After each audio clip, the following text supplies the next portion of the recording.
Eto na ang nakatakdang araw para sa dalawang mahigpit na magkalaban ngayon sa na-extend na bakbakan sa Game 3 semifinals.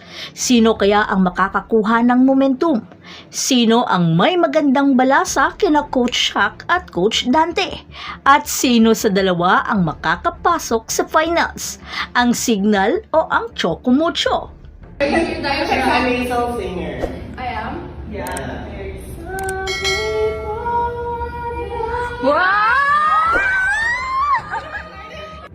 Ito na ang nakatakdang panahon at magkakaalaman na kung sino kaya ang mas malakas at mas madiskarteng kupunan ang haharap sa defending champion. Unang nakakuha ng panalo ang Signal sa Game 1 semifinal series na umabot ng 5-setter match. Nasungkit nila sa Flying Titans ang momentum nang umabot sa third set at hindi na nakarecover pa nang maipanalo pa nila sa fourth set. Nang magawa ng ma-extend ng Signal sa fifth set, sanib pwersa na ang bawat kupunan upang maipanalo ang Game 1.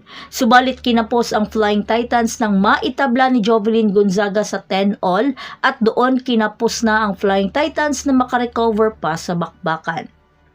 Pero sa Game 2, sinigurado naman ng Choco Mucho na hindi na makakaporma pa ang Signal at winalis sila in 3 sets. Talagang sanay pwersa ang mga Ubi Girls na hindi na sila papakampante pa tulad ng nangyari sa Game 1. Kaya si Rondina nang umabot na sa third set, di na siya nagpatumpik-tumpik at buong pwersa nilang itinawid ang bakbakan. At hindi na nila pinahintulutan pang makalamang ang Signal kaya nakuha nila ang Game 2. Kaya dito sa Game 3, paunahan na lang sa pagkuha sa momentum at kung sino ang mag-step up para sa kanya-kanyang kupunan. Huwag din natin kaligtaan kung sino sa mga coaches ang may magandang balasa sa kanyang mga manlalaro. Maling ikot at maling balasa ay pwedeng masungkit sa kanila ang momentum. At para sa manlalaro naman, alam naman natin na may tinatawag rin na hindi mo araw ngayon.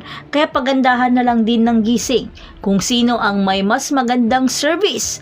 Baka dahil doon magkakatalo rin. Pero sa pagkakataong ito, ang Game 3 ay ibang laban na ito. Kung nawalis man ng Choco Mucho ang Signal o nasungkit man ng Signal ang Game 1, pero dito sa Game 3, magkakaalaman kung sino ang mas may mataas na stamina sa bawat rally. Labanan din ng mga depensa, mapa-floor defense man o net defense. Kaya ang tanong, mapipigilan kaya nila Riri at Doria ang scoring machine ng Choco Mucho na si Cici Rondina? O mapuputo kaya ni Tang Ponce si Ces Molina?